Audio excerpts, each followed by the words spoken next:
High বন্ধুরা, তোমরা সবাই কেমন আছো? ভালোবাসার রান্নাঘরে তোমাদেরকে অনেক অনেক স্বাগত জানাই। দেখো, আমি আজকে তোমাদেরকে কাঁকড়া রান্না করে দেখাবো। এটা বেশ বড় কাঁকড়া, 4টে কাঁকড়ায় 1 কেজি হয়েছে। এই কাঁকড়াটাকে আমি কিভাবে রান্না করি সেটা তোমাদের দেখাবো। দেখো, আমি কাঁকড়াটা ভালো করে ছাড়িয়ে নিয়ে, প্রচুর ঘিলু আছে এর মধ্যে, আমি এটাকে নুন হলুদ মাখিয়েছি। এবার এটাকে আমি তেলে, এই যে সাদা তেল দিয়েছি, এটার মধ্যে ভাজবো। এটাতে রান্না করার জন্য কি কি লাগবে সেটা আমি তোমাদেরকে আগে দেখাই। এটাতে কাঁকড়াটাকে রান্না করার জন্য এই দেখো, আলু আমি এইভাবে কেটে নিয়েছি। আলু, এখানে আছে আদা রসুনের পেস্ট আছে, এখানে আরেকটু আদা রসুন আমি দেব। এর মধ্যে জিরের গুঁড়ো দেব, লঙ্কার গুঁড়ো দেব, হলুদ গুঁড়ো দেব, আর একটু রসুন দেব। আর এই পেঁয়াজগুলোকে আমি এভাবে কেটেছি, জলে ভিজিয়ে রেখেছি, কারণ চোখ জ্বালা করে বলে আমি পেঁয়াজগুলোকে কুচি কুচি করে কেটে নেব, নিয়ে তোমাদেরকে আবার দেখাবো আমি কিভাবে পেঁয়াজগুলোকে কেটেছি। ঠিক আছে, এইবারে আমি কিভাবে রান্না করছি। আর লাগবে হচ্ছে গিয়ে তোমার নারকেলের দুধ। এটা আমি এই ম্যাগি কোম্পানির এই কোকোনাট গুঁড়োটা ব্যবহার করি, চিংড়ি মাছের মালাইকারির জন্য ব্যবহার করি, কাঁকড়ার জন্য এটাই ব্যবহার করব। এটাকে জল দিয়ে ভেজাবো। আর লাগবে দই। এভাবে আমি কিভাবে কি করছি এবার আমি তোমাদেরকে দেখাবো। এবার আমি কাঁকড়াগুলোকে ছাড়বো তেলের মধ্যে। তেলটা হয়ে গেছে, দেখো কত সুন্দর ইলু কাঁকড়ার ভেতরে, দেখো।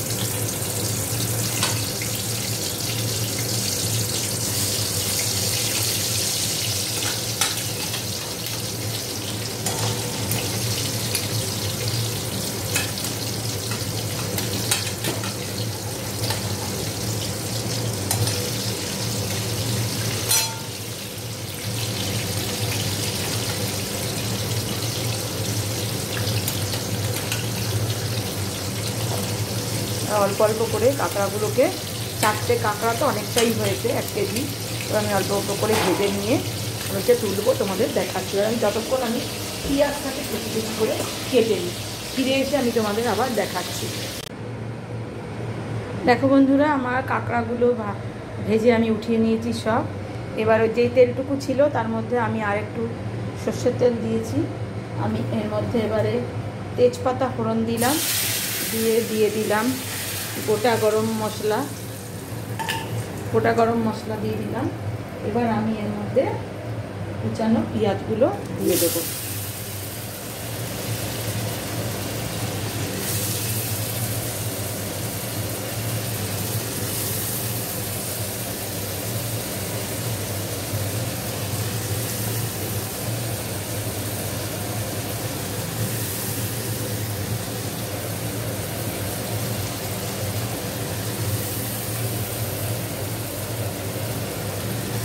একটু ভালো করে নেড়ে দেবো।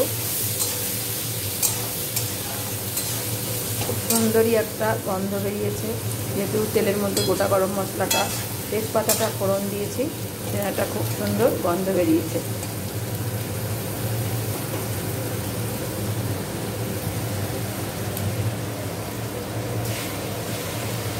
দেখো, একটা মশলা তৈরি করে রেখে দিয়েছি, আদা রসুন বাটা, আর এর মধ্যে দিয়েছি লঙ্কার গুঁড়ো, জিরের গুঁড়ো, জিরে ধনের গুঁড়ো, কাঁচা লঙ্কা দিয়েছি। আর এই যে আলু কাটা আছে, এখানে নারকেলের দুধটা গুলে রেখেছি জল দিয়ে, আর আছে দই, নুন হলুদ তো দেবই।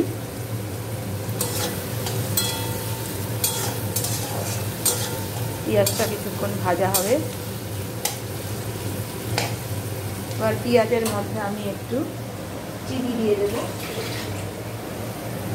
আমি চিনি দিয়ে রান্না করি না, আমি চিনির বদলে সাদা বাতাসার গুঁড়ো দিয়ে রান্না করি।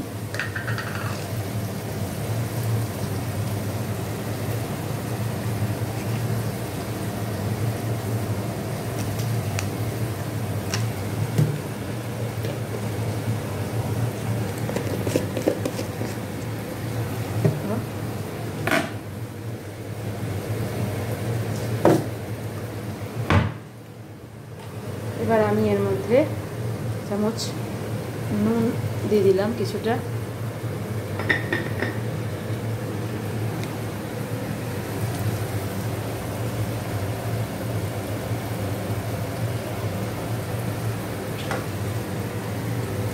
সরি, এর মধ্যে আমি জিরে ফোড়ন দিতে একটু ভুলে গেছি, অল্প জিরে দিয়ে দেবো।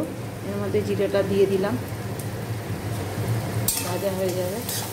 গোটা জিরে দেওয়া উচিত ছিল, একদম আমার ভুল হয়ে গেছে। দিয়ে দিলাম।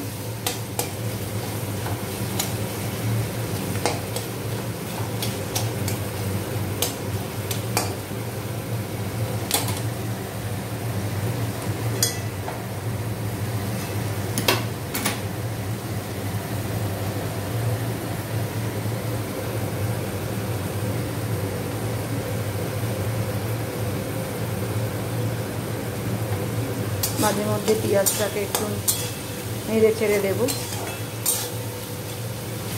এটা পুরো লাল টুকটুকে হবে না, এটা অর্ধেক ভাজা হলে তবে আমি এর মধ্যে আলু দিয়ে আবার কিছুক্ষণ ভাজবো।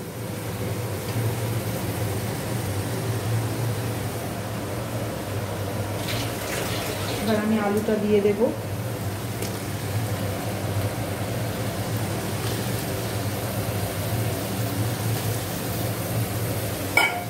আলুটা দিয়ে এবার একটু হলুদ দিয়ে দেবো। মশলার মধ্যেও আমার হলুদ মেশানো আছে, এবার আলুর মধ্যে একটু হলুদ দেব।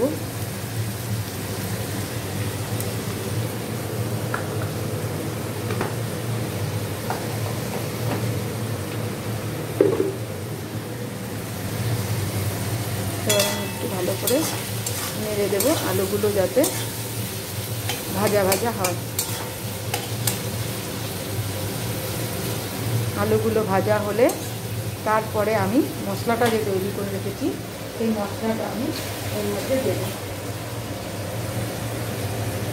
পুরো আলু পেঁয়াজটা ভাজা হয়ে গেছে, আমি এবারে তৈরি করা মাখা মশলাটা আমি দিয়ে দিলাম।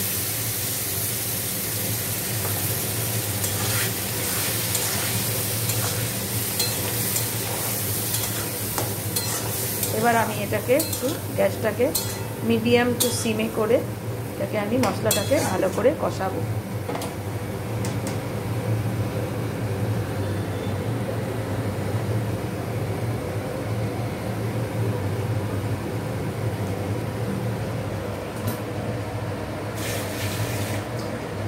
এর মধ্যে আমি দইটাকেও দিয়ে দিলাম, টক দইটাকে।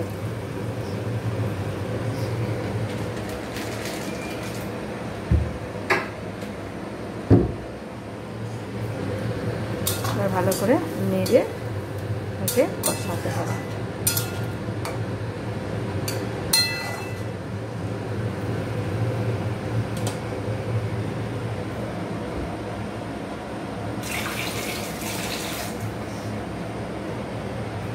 এটা কষুক। এবার গ্যাসটাকে মিডিয়াম টু হাই করে রেখে দিয়েছি। এভাবেই মশলাটা কষবে।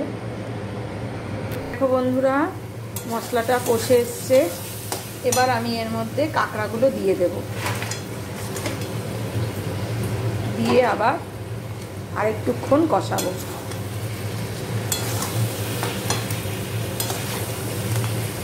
ভালো করে নেড়ে দিলাম।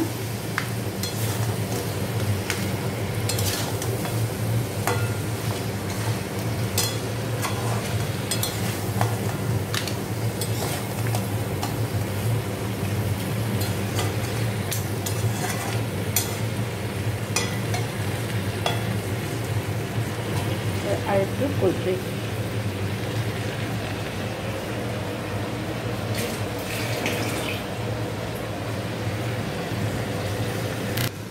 বন্ধুরা আবার একটু নেড়ে দিই।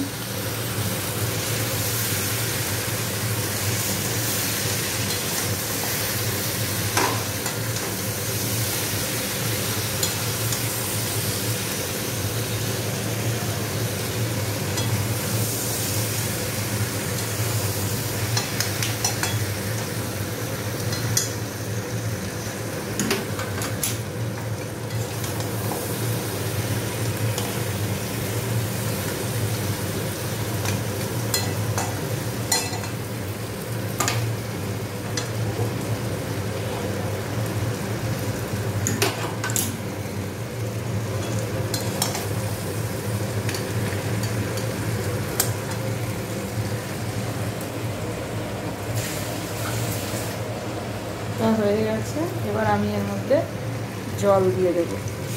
দুটো জল দেবো না, দেখি কতটা লাগে, তো সেদ্ধ হতে হবে কাঁকড়াটা।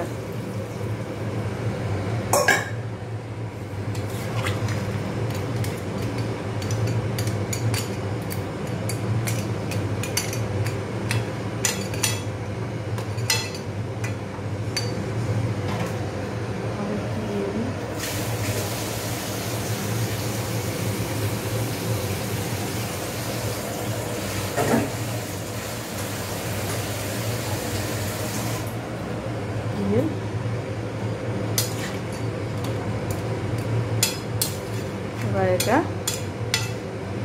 মিনিট 15 মতন হবে। একটু গ্যাসটা একটু বাড়িয়ে দিই। তারপরে নামানোর আগে আমি এই নারকেলের দুধটা আর একটু গরম মশলা দিয়ে নামিয়ে দেব। দেখো বন্ধুরা, এটা ফুটে গেছে। এবার আমি এই নারকেলের দুধটা এর মধ্যে দিয়ে দিলাম।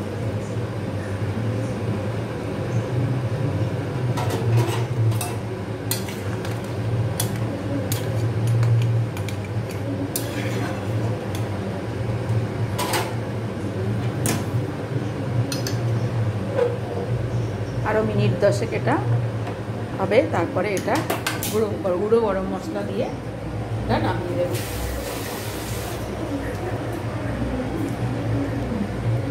দেখো বন্ধুরা, এই গ্যাসটা নিভিয়ে দিলাম। নিভিয়ে দিয়ে আমি এই যে এখন গুঁড়ো গরম মশলাটা ছড়িয়ে দিলাম। এটা হয়ে গেছে।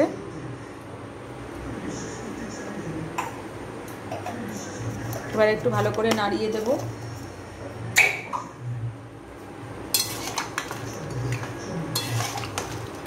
কাঁকড়ার মালাইকারি করলাম। এই কাঁকড়ার মালাইকারি যদি তোমাদের ভালো লেগে থাকে, আমার এই কাঁকড়ার মালাইকারি তোমাদের যদি ভালো লেগে থাকে, তাহলে প্লিজ তোমরা বাড়িতে ট্রাই করো এবং আমার এই রেসিপিটা তোমাদের কেমন লাগলো কমেন্ট করে প্লিজ আমাকে জানিও এবং আমার পাশে থেকো।